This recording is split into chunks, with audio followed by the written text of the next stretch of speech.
ইরানের বিরুদ্ধে আর যুদ্ধ বাড়াতে চায় না ইসরায়েল। এবার তারা চায় যুদ্ধ থামাতে।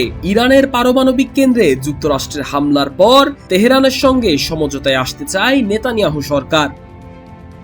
ওয়াল স্ট্রিট জার্নালের প্রতিবেদনে জানানো হয়েছে, যুক্তরাষ্ট্র ইতিমধ্যে তার আরব মিত্রদের মাধ্যমে ইরানকে বার্তা দিয়েছে ইসরায়েল তার যুদ্ধ চালিয়ে যেতে চায় না। এমনকি নেতানিয়াহু বলেছেন, ইরানের সঙ্গে দীর্ঘমেয়াদে যুদ্ধ জড়াতে চায় না ইসরায়েল।